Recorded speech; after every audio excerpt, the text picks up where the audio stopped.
तो कंसल्टेशन की हम बात कर रहे थे जी, कंसल्टेशन एंड पार्टिसिपेशन।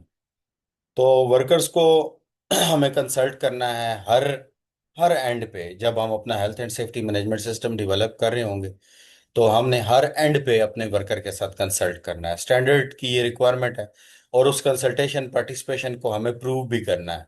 यानी कि कल कोई ऑडिटर आता है और ऑडिटर आके हमसे उस चीज़ का प्रूफ मांगता है कि आप मुझे दिखाएं कि आपने कहाँ पे, यानी वर्कर के साथ कैसे कंसल्ट किया है। तो हमारे पास number of consultation and participation के जो है प्रूफ होने चाहिए।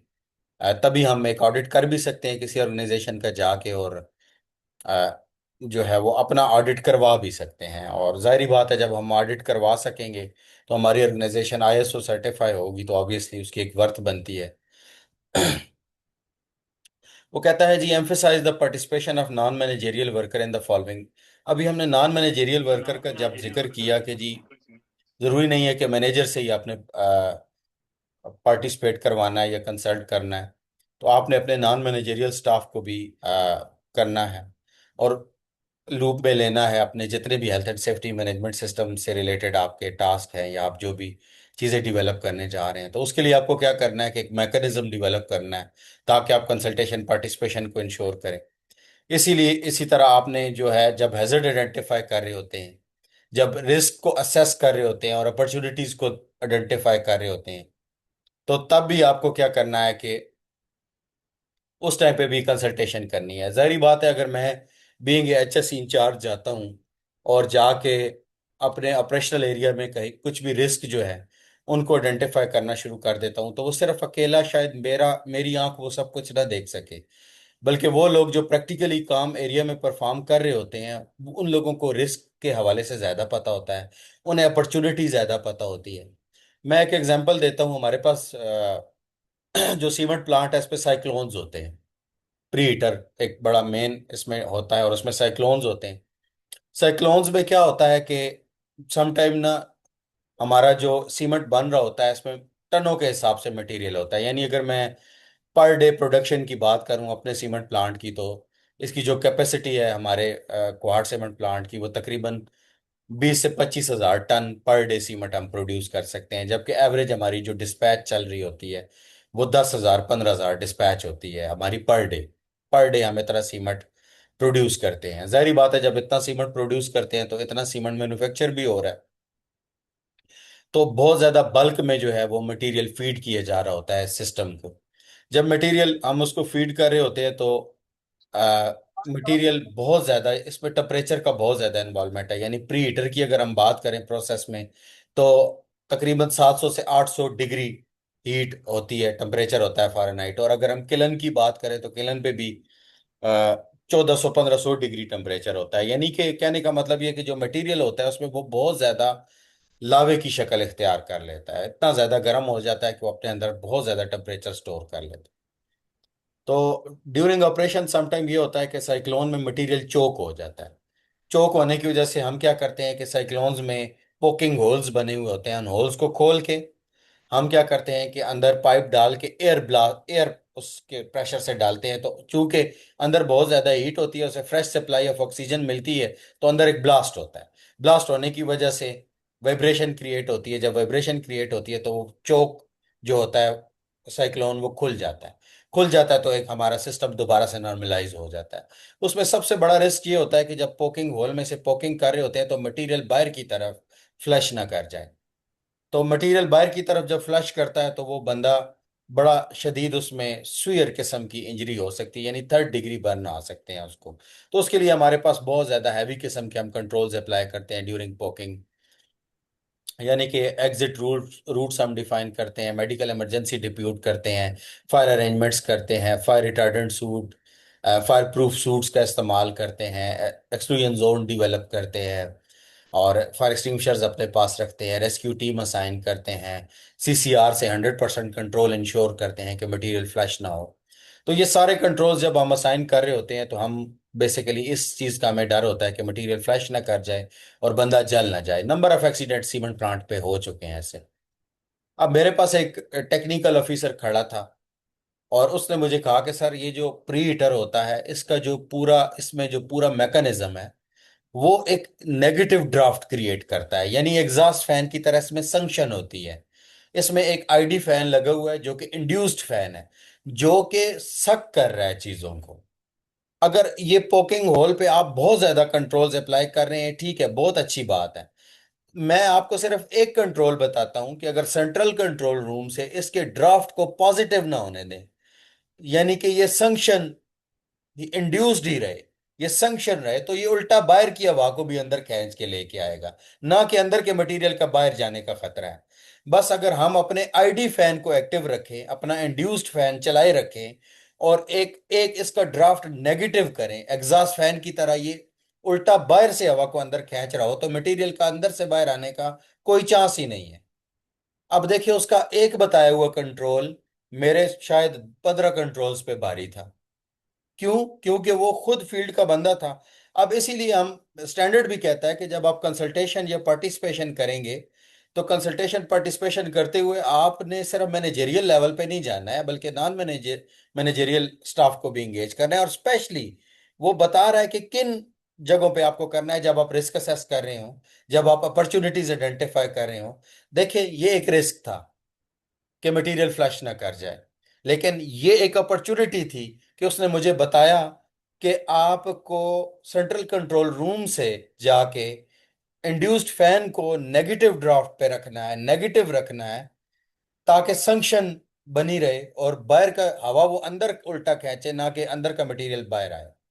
तो अब ये उसके साथ एक अपॉर्चुनिटी क्रिएट हुई। तो इन दोनों चीजों में हमने उसे एंगेज करना है अपने वर्कर को। वो कहता है जब आप हैजर्ड एलिमिनेट कर रहे हो, जिस तरह मैंने आपको बताया कि हम हैजर्ड एलिमिनेट कर रहे थे, तो यहाँ पे भी आपने उसे वर्कर को एंगेज रखना है। फिर वो कहता है कि competency requirement, training need, training and evaluation, training need analysis हम करते हैं। यानी बीइंग ए सेफ्टी ऑफिसर, जब मैं प्रोजेक्ट्स में काम कर रहा था डिफरेंट, तो मेरे पास डिफरेंट नंबर ऑफ ट्रेनिंग्स आती थी हेड ऑफिस से, इंस्ट्रक्शंस के इस मंथ हमने ये ट्रेनिंग्स करनी है। तो मैं कहता था यार ये मतलब ये कैसे, हमेशा मैं सोचता था कि यार ये ट्रेनिंग्स, मुझे गाइडलाइन तो आ जाती है, लेकिन ये कहाँ से गाइडलाइन आ रही है कि वर्क एट हाइट की ट्रेनिंग्स देनी है, कन्फाइंड स्पेस की देनी है। तो जब मैं खुद मैनेजेरियल लेवल पे आया, तो मुझे समझ आई कि बेसिकली इसके बैक एंड पे हम एक ट्रेनिंग नीड एनालिसिस कर रहे होते हैं। ट्रेनिंग, जितने भी हमारे डिपार्टमेंट्स हैं उनको हम एक फाइल भेजते हैं और कहते हैं कि ये ट्रेनिंग्स हम इस साल ऑफर करेंगे, आप बताएं आपके किस वर्कर को कौन सी ट्रेनिंग रिक्वायर्ड है। तो उस टीएनए, ट्रेनिंग नीड एनालिसिस को इंश्योर करने के लिए कि हमें एक्चुअल नीड पता चले, एक्चुअल नीड है क्या ट्रेनिंग की, तो हम ट्रेनिंग नीड एनालिसिस कंडक्ट करते हैं। हम देखते हैं कि यार लोगों की क्या एक्चुअल नीड है। अब एक बंदा जो सारा दिन सीसीआर में रहता है और उसका काम ही कोई नहीं है, और मैं जाके उसको कन्फाइंड स्पेस की ट्रेनिंग या लिफ्टिंग सेफ्टी की ट्रेनिंग करवा रहा हूँ, तो ये इफेक्टिव नहीं होगी। तो उसके लिए हम क्या करते हैं, ट्रेनिंग नीड एनालिसिस करते हैं। आपके साथ फाइल मैंने शेयर की है अपने ट्रेनिंग नीड एनालिसिस की। आप देखें ये नंबर ऑफ एम्प्लॉयज एक साइड पे लिखे हुए हैं, उनके कोड्स लिखे हुए हैं, उनके डिपार्टमेंट्स लिखे हुए हैं। और इसके साथ आप देखें कि वो कोर रिस्क लिखे हुए हैं जो इस साल मैंने ट्रेनिंग्स देनी है। वर्क एट हाइट हो गया, पीपी हो गया, मेडिकल इमरजेंसी ड्रिल हो गया, फायर फाइटिंग हो गया, फाइटिंग हो गया। इलेक्ट्रिकल सर सेफ्टी फाइल हो नहीं शो गया, हो रही। कन्वेयर बेल्ट सेफ्टी हो गया, कन्फाइंड स्पेस हो गया, लिफ्टिंग हो गया, chemical, incident reporting and investigation, ये मेरे कोर रिस्क हैं। मैंने इस पे ट्रेनिंग देनी है। अब मैंने क्या किया कि मेरे पास जितने डिपार्टमेंट्स थे उनके एचओडीज को मैंने ये फाइल भेजी। Excuse me sir, excuse me sir. जी। सर सर ये आपने जो स्लाइड अभी ट्रेनिंग नीड एनालिसिस वाली आप बता रहे हैं, ये शो नहीं हो रही सर। सबके पास यही मसला है जी। जी सर, नहीं आपने नहीं, ओपन सही नहीं है। की उसको?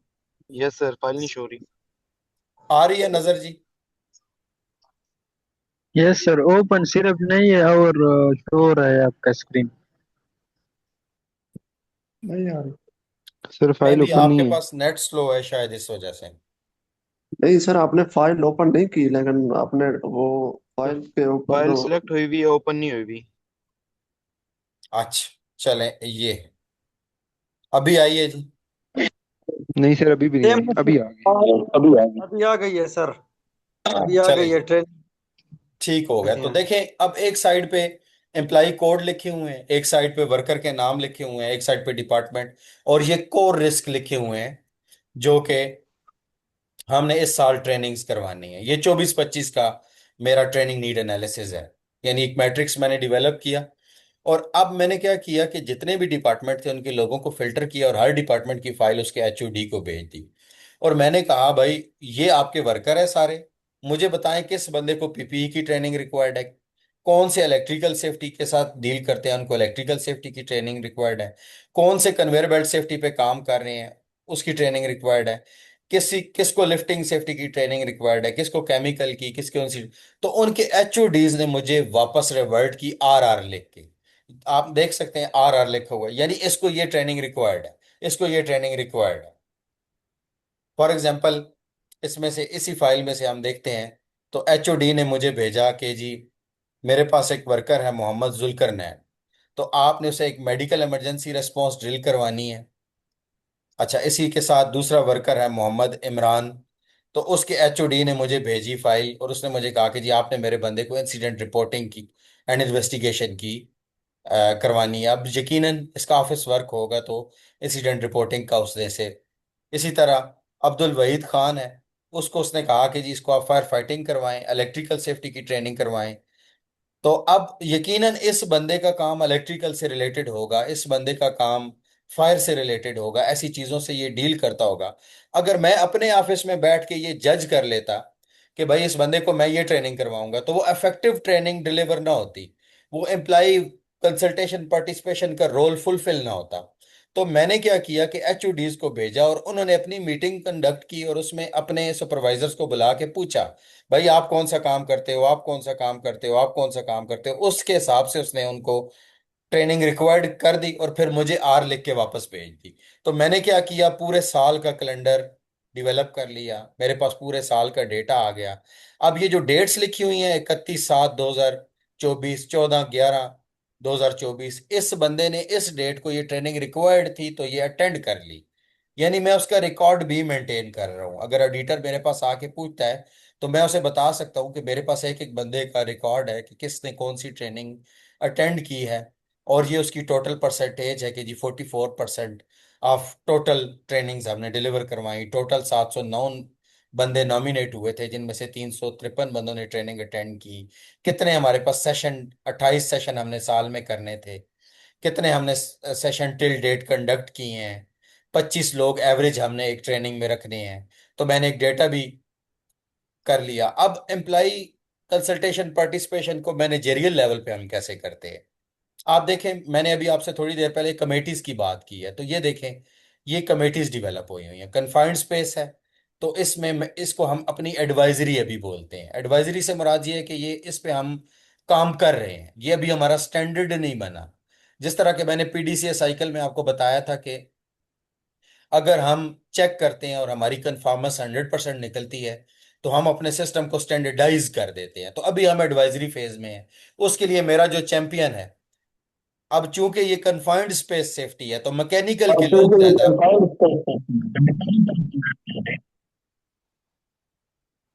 तो मैकेनिकल के लोग इसमें ज्यादा इन्वॉल्व होते हैं। तो मैंने जो हमारे मैकेनिकल के एचओडी हैं मैंने उसको इसका चैंपियन बना दिया। इसी तरह हमारे पास जो फैसिलिटेटर है उसको, वो भी एक जॉइंट मैनेजर है मैकेनिकल का, उसको बना दिया। इसी तरह कन्वेयर बेल्ट सेफ्टी है, उसको भी मैंने, उसका भी एक चैंपियन एक फैसिलिटेटर बना दिया। इलेक्ट्रिकल सेफ्टी का भी एक चैंपियन एक फैसिलिटेटर बना दिया। बजाय इसके कि मैं खुद इस सारे प्रोसेस को देखना शुरू कर दूं, मैंने क्या किया कि मैंने इस प्रोसेस को मैनेज करने के लिए पूरे लोगों को एंगेज किया ताकि एक वर्कर कंसल्टेशन पार्टिसिपेशन का जो क्ला है एक तो वो भी फुलफिल हो जाए। और आपको इन रियलिस्टिक मैं अगर बताऊं तो वाकई वर्कर कंसल्टेशन पार्टिसिपेशन जब हम करते हैं तो हमें बहुत ज्यादा फायदा होता है। यानी कि आपकी रिस्पॉन्सिबिलिटीज असाइंड हो जाती हैं, सिर्फ आप जिम्मेदार नहीं है कन्फाइंड स्पेस के, वर्क एट हाइट के। देखें, अगर आपने हॉफ स्ट्रीट का मॉडल पढ़ा हो तो हॉफ स्ट्रीट के मॉडल में डिफरेंट नंबर ऑफ कल्चर्स को वो डिफाइन करता है।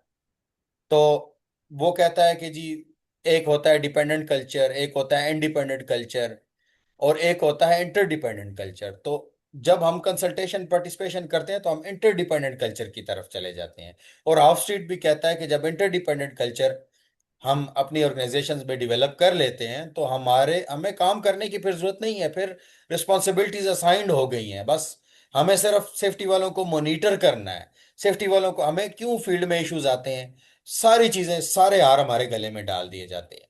Properly roles and responsibilities assign नहीं होती हैं। जब वो असाइन नहीं होती हैं, कंसल्टेशन पार्टिसिपेशन प्रॉपर नहीं होती है। अब आपने देखा है मैंने कन्फाइंड स्पेस का चैंपियन बनाया हुआ है, फैसिलिटेटर बनाया हुआ है, वर्क एट हाइट का बनाया हुआ है। अब सिर्फ ये बनाया हुआ नहीं है, हर फैसिलिटेटर को मैंने कहा है भाई 5-5 बंदों की आप अपने एरिया से कमेटी बनाओ। उसने कमेटी बनाई हुई है, वो मीटिंग्स करता है, वो उनसे अपने इश्यूज उठाता है, इश्यूज उठा के मेरे तक लाता है। अगर ये सारा हार मैं अपने गले में डाल लूं तो एक अच्छा कल्चर भी डेवलप नहीं होगा, वो लोग एंगेज ही नहीं होंगे। वो यही समझेंगे बस अली की जिम्मेदारी है, अली करेगा, अली देखेगा। तो कंसल्टेशन पार्टिसिपेशन का स्टैंडर्ड अगर कह रहा है तो वाकई उसका बहुत फायदा है। तो हमें वो इंश्योर करना है through trainings, training need analysis में हमें उन्हें एंगेज करना है। इसी तरह जब हम कंट्रोल्स डिफाइन करते हैं उस टाइम पे हमें करना है उन्हें एंगेज। इसी तरह इंसिडेंट इन्वेस्टिगेशंस जब हम करते हैं तो हमें उन्हें एंगेज करना है। नॉन नॉन कंफर्मिटीज के अगेंस्ट जब करेक्टिव एक्शंस हम देते हैं तो उस टाइम पे भी हमने उन्हें एंगेज करना होता है। तो ये था हमारा जी क्लास 5 लीडरशिप के हवाले से। जो अभी हम जी सर। स्टार्ट करते हैं प्लानिंग। पीडीसीए साइकिल का बेसिकली ही ये हिस्सा है प्लानिंग। और स्पोर्ट तक हम प्लानिंग के अंदर ही रहते हैं। यानी पीडीसीए साइकिल में PDCA plan do check act, तो इसके जो मैक्सिमम क्लास हैं वो 3 4 5 6 7 तक प्लानिंग में ही हम रहेंगे। प्लानिंग वो कहता है जी क्या है प्लानिंग में हमने क्या करना है, वो कहता है जी action to address risk and opportunities. हमें ऐसे एक्शन एड्रेस करने हैं जिसमें हमें रिस्क और अपॉर्चुनिटीज आइडेंटिफाई करनी है। फिर वो कहता है organisation shall establish implement and maintain the process needed. Organisation को ऐसा प्रोसेस डिवेलप करना है कि जो की जरूरत हो, कि जिस जो हमारी रिक्वायरमेंट हो, जो हमारे रिस्क और अपॉर्चुनिटीज जिससे हम अपने आइडेंटिफाई करें। अब कैसे करना है, अभी मैं अगर आपको अपना मैनुअल पे वापस ले जाऊं तो अब प्लानिंग फेज है। प्लानिंग फेज में हमने जिक्र किया कि हमें अपने रिस्क। सर एक क्वेश्चन है सर। जी प्लीज। सर ये आपने क्लॉज 5 में बताया पार्टिसिपेशन और जो है कंसल्टेशन, तो ये पार्टिसिपेशन और कंसल्टेशन में सर क्या फ़र्क होगा? मतलब इसमें हमें पार्टिसिपेशन, अगर वो ट्रेनिंग में आ रहे हैं तो ये पार्टिसिपेशन है, कंसल्टेशन मतलब वो जी अगर हमें कोई रिस्क पार्टिसिपेशन, आइडेंटिफाई। जी मैं बताता हूँ। देखिए पार्टिसिपेशन है, फॉर एग्जांपल मैंने आपको बुलाया, आज मेरी सेफ्टी की मीटिंग थी, मैंने आपको बुला लिया, तो आपने पार्टिसिपेट कर लिया मीटिंग में। अब सिर्फ पार्टिसिपेशन स्टैंडर्ड कहता है मुझे नहीं चाहिए कि बंदा आके बैठ गया और तुमने उसकी अटेंडेंस शीट पे साइन ले ली। मुझे उसका कंसेंट भी चाहिए, मुझे इस मीटिंग पे उसका पॉइंट ऑफ व्यू भी चाहिए। यानी एक मैनेजमेंट सिस्टम आप डिवेलप कर रहे हो तो उस मैनेजमेंट सिस्टम में आप सिर्फ लोगों को पार्टिसिपेट ना करवाओ, बल्कि उनसे कंसल्ट भी करो कि ये चीज हम इंप्लीमेंट करने जा रहे हैं, आपका क्या फीडबैक है। बिल्कुल ये इसका ऐसा ही फर्क है। अभी आप मीटिंग सेफ्टी ट्रेनिंग अटेंड कर रहे हैं, तो अगर मैं अभी आपको मौका न देता बात करने का, मैं खुद ही ये सब बोलता जाता और आपका फीडबैक मैं लेता ही नहीं, आपसे ये क्वेश्चन मैं लेता ही नहीं, तो it's mean you only participated in that presentation. Once I get the feedback from you, आपने मुझसे सवाल किया, now I take your consent, अब मैंने आपसे कंसल्ट भी कर लिया इस मामले पे। तो आई होप सो आपको समझ आ गया होगा। अब हम जी सर, प्लानिंग पे जी चलते हैं जी। समझ आ गया ना जी? जी सर, आ गया, थैंक यू। जी। अब हम प्लानिंग की बात करते हैं तो प्लानिंग में action to address risk, environmental aspect and opportunities, चूंकि ये आईएमएस है तो ये कहता है कि हमें रिस्क को भी आइडेंटिफाई करना है, एनवायरमेंटल एस्पेक्ट, हमारे एनवायरनमेंट की वजह से जो इश्यूज अराइज हो सकते हैं, चाहे वो रिस्क हो या अपॉर्चुनिटीज हो, उनको भी हमें आइडेंटिफाई करना है। उसके लिए मैकेनिज्म वो डिफाइन करता है क्वालिटी एनवायरनमेंट। और चूंकि हम health and safety management system को पढ़ रहे हैं तो देखें, hazard identification, environmental aspect evaluation, risk assessment and determine controls. तो ये उसने एक पूरा प्रोसीजर डिफाइन किया है कि हमें अपने हैजर्ड को कैसे आइडेंटिफाई करना है। ये देखें, रिस्क मैट्रिक्स जिसकी हम एक साइड पे सेवेरिटी है, एक साइड पे प्रोबेबिलिटी है, उसमें डिफरेंट कंसिक्वेंसेस उसने डिफाइन किए हैं कि इस रिस्क मैट्रिक्स को कंसिडर करते हुए हम अपने हैजर्ड्स आइडेंटिफाई करेंगे और जो रेट करेंगे लो मीडियम हाई इनको, वो इसी की बेस पे करेंगे। यानी प्रोबेबिलिटी और सेवेरिटी को हम इस बेस पे 4x4 मैट्रिक्स पे करेंगे। और ये मैट्रिक्स आपके पास रिकॉर्डिंग हो रही है इस वीडियो की, तो आप इस मैट्रिक्स को बाद में देखिएगा, समझने की कोशिश कीजिएगा। अभी हम मैट्रिक्स को नहीं समझते हैं क्योंकि ये फिर बड़ा लेंथी हो जाएगा। तो देखिए, इसने पूरे प्रोसीजर में स्मॉल मीडियम सीरियस रिस्क दिया है।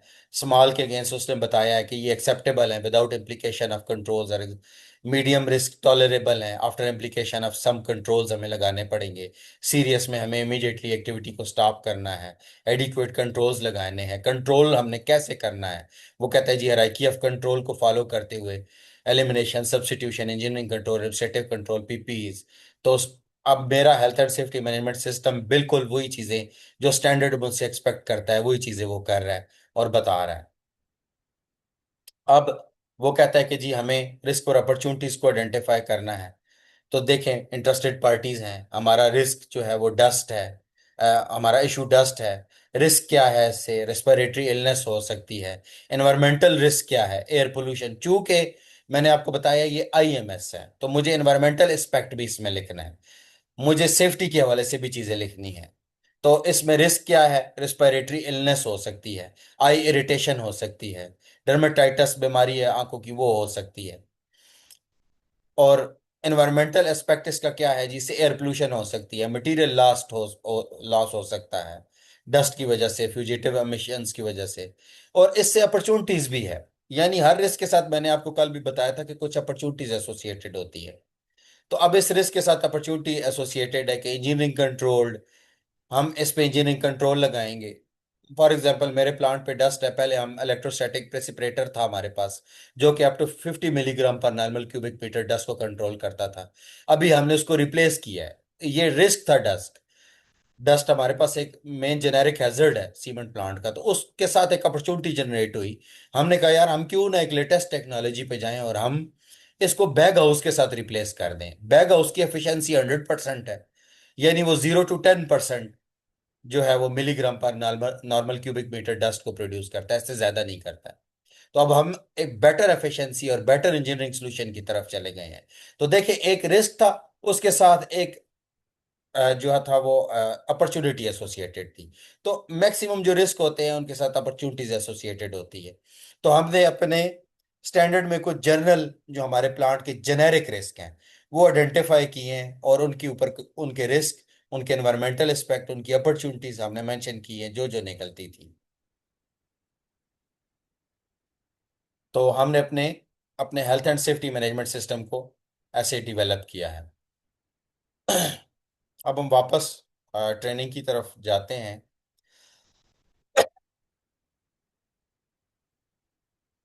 तो प्लानिंग में बेसिकली हमें अपने हैजर्ड आइडेंटिफिकेशन करनी है और एनवायरमेंटल एस्पेक्ट्स देखने हैं। अगर हम एनवायरमेंट ईएमएस को देख रहे हैं और क्वालिटी को देख रहे हैं, तो क्वालिटी के जो एस्पेक्ट्स आते हैं वो हमें देखने हैं। वो कहता है the organisation shall determine the occupational health and safety aspect of its activity, product, and services that it can control and those it can influence। वो कहता है वो सारी चीजें जो कि कंट्रोल हो रही हैं या जो हमारे जो जो कि कंट्रोल की जा सकती हैं या जो इन्फ्लुएंस की जा सकती हैं, चाहे वो हमारी प्रोडक्ट से एसोसिएटेड हो, सर्विसेज से एसोसिएटेड हो या हमारी एक्टिविटी से एसोसिएटेड हो। तो ऑर्गेनाइजेशन को क्या करना है, the organisation shall take into account change including planned और न्यू डेवलपमेंट। देखिए, जब आपके एग्जिस्टिंग सिस्टम में कोई चेंज आता है ना, तो आपके रिस्क, आपके हैजर्ड, आपकी ये सारी चीजें चेंज हो जाती है। तो हो सकता है कि मेरे पास एक मशीन नई आई है, वो बहुत ज्यादा नॉइस प्रोड्यूस कर रही हो, वाइब्रेशन प्रोड्यूस कर रही हो।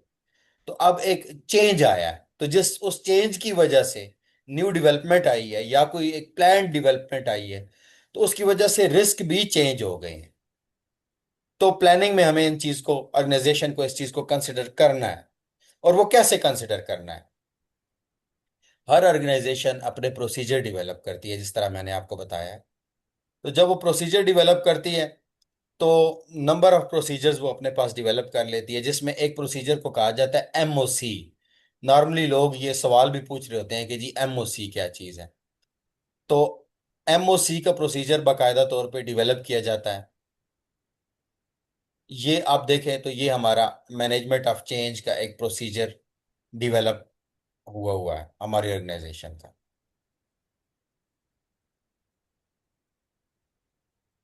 ये देखें, क्यों ये नहीं हो रहा है क्वाड सर? सीमेंट ने अपना मैनेजमेंट ऑफ चेंज का एक प्रोसीजर डेवलप किया है और प्रोसीजर अप्रूव्ड है। इसका serial number, traceability, each and everything लिखी हुई है। ये देखें, ये इस प्रोसीजर का ये टर्म्स एंड डेफिनेशन, जैसे मैंने आपको बताया, जब भी आप कोई प्रोसीजर बनाते हैं तो उसमें जो वर्डिंग्स या जो चीज़ें हैं उसके टर्म्स आपको पहले डिफाइन करने होते हैं। फिर मैंने आपको बताया था कि जी जितने भी नॉर्मेटिव रेफरेंस हैं वो देखे, एब्रीवेशंस थी तो उसने वो सारी दे दी, जो रेफरेंसेस होंगे वो इसमें जिक्र करेगा। इसी तरह देखें, इसने पर्पस, इस प्रोसीजर का स्कोप डिफाइन किया। स्टैंडर्ड भी कहता है कि आपको स्कोप डिफाइन करना है। तो ये जब भी हम अपनी ऑर्गेनाइजेशन में कोई भी चेंज लेके आएंगे तो ये प्रोसीजर हमें गाइड करेगा कि कोई भी चेंज जब हमें लेके आना है तो हमें उस चेंज को कैसे इम्प्लीमेंट करना है अपनी वर्क प्लेस पे। अभी मैं आपको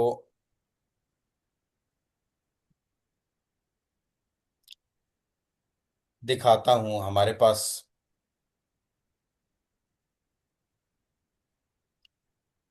ये मैनेजमेंट ऑफ चेंज काम कैसे करेगा।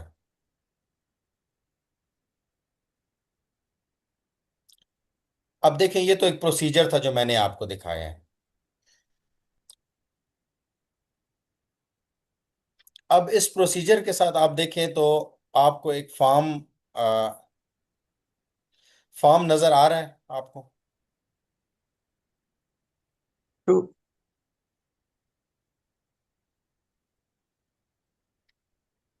ये एक फॉर्म है मैनेजमेंट ऑफ चेंज का। अब जब भी हमारे ऑर्गेनाइजेशन में किसी लेवल का भी कोई चेंज आएगा, यानी कि कोई मॉडिफिकेशन करने जा रहे हैं, कोई शेड इंस्टॉल करने जा रहे हैं, कोई भी काम करने जा रहे हैं, तो उससे पहले ये फॉर्म जितने भी इंटरेस्टेड पार्टीज हैं इनसाइड द ऑर्गेनाइजेशन उनके पास जाएगा।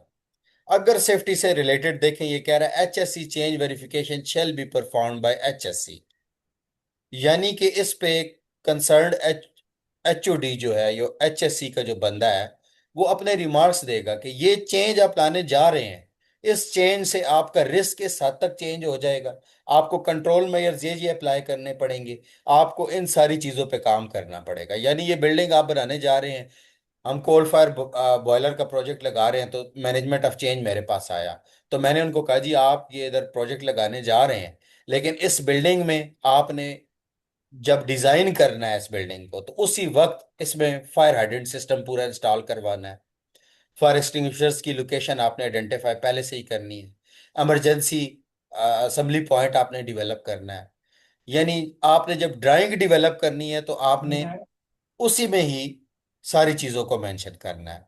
तो मैनेजमेंट ऑफ चेंज का एक फायदा हुआ कि प्रोएक्टिवली पहले से ही जो चेंज आना था वो कम्युनिकेट हो गया लोगों में, वो लोगों को पता चल गया। यानी प्लानिंग फेज में ही हम चीजों को आइडेंटिफाई कर लेते हैं और उस चेंज को एक प्रॉपरली मैनेज वे में लेके चलते हैं। अब आप ऑडिटर हैं, आप जाते हैं किसी वर्क प्लेस पे जब आप जाते हैं तो आप देखते हैं यार इस साल मैं आया हूं तो इन्होंने ना यहाँ पे एक शेड इंस्टॉल किया हुआ है। तो आप जाके ना सीधा कहेंगे जी आपने ये शेड इंस्टॉल किया है, ठीक हो गया, अच्छी बात है, लेकिन इसका मैनेजमेंट ऑफ चेंज फॉर्म मुझे दिखाएं। तो आप जाके इस तरह ऑडिट कर सकते हैं। आप कह सकते हैं हाँ यार पिछले साल मैं आया था आपके पास ऑडिट करने, तो आपके पास ये फ्लां कन्वेयर बेल्ट नहीं लगी हुई थी, अभी आपने ये नई लगाई है। जी सर ये हमने नहीं लगाई। अच्छा, इसका एमओसी प्रोसीजर फॉलो किया गया है, मैनेजमेंट ऑफ चेंज को फॉलो किया गया है? जी किया गया है। मुझे दिखा दें।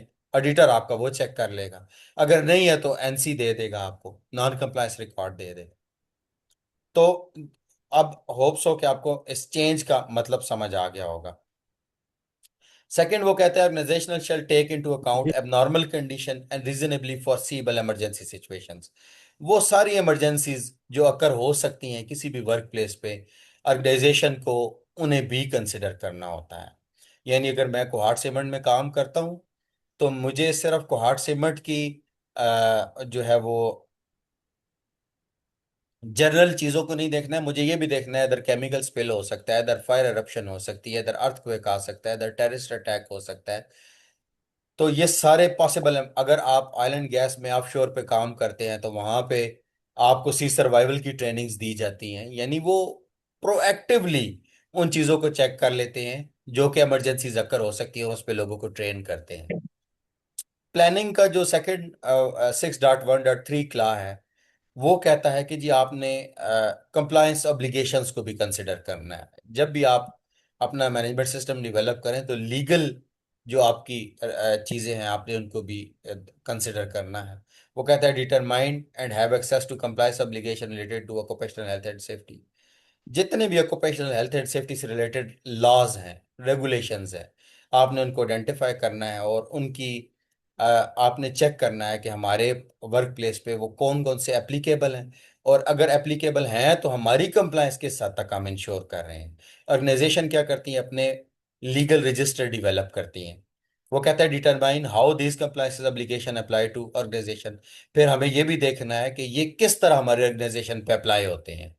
फिर हमें ये भी देखना है take this compliances application into account when establishing implementing maintaining its source management system. फिर वो कहता है इन्हें हमें अकाउंट में लेना है, इन्हें हमें कंसिडर करना है। जब भी हम अपना मैनेजमेंट सिस्टम डेवलप करेंगे तो हमें लीगल इश्यूज को भी आइडेंटिफाई करना है। हमारी उससे जान नहीं छूट सकती, हमें उसे भी देखना है। अभी मैं आपको बताता हूँ कि हमें इसको कैसे करना है, लीगली हमें चीज़ों को हम कैसे देखते हैं। अभी ये देखें, legal compliance of factory act 1934। इसमें मैं खोलता हूँ, अगर मैं बात करूँ तो ये देखें, ये ओश लॉज मैंने इकट्ठे किए हुए हैं। ऑक्यूपेशनल हेल्थ एंड सेफ्टी आपको आ रहे हैं नजर जी?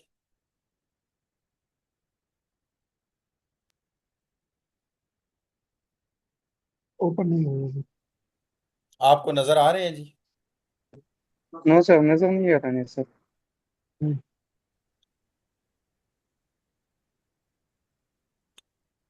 ये देखें, जितने भी रेगुलेशंस थे ये मैंने इकट्ठे किए। KP factory act 2013, factory act 1934, hazardous substance rule 2003, labour and employment law, mines act, OHSAS 18,001, OSH work place Pakistan, Pakistan annexure two environmental protection, पेट occupational safety and health, Punjab factory rules. ये देखें, ये सारे मैंने एक जगह पे इकट्ठे किए। अब इसको इकट्ठा करने के बाद मैंने ये भी देखना है कि ये मेरे ऊपर एप्लीकेबल कैसे होंगे। यानी सिर्फ मुझे इकट्ठे नहीं करने हैं, मुझे ये भी देखना है कि ये मेरे ऊपर अप्लाई कैसे होंगे। तो मैंने क्या किया कि मैंने अपना एक लीगल कंप्लायंस का रजिस्टर डेवलप किया, और जितने भी मेरे रेगुलेशंस थे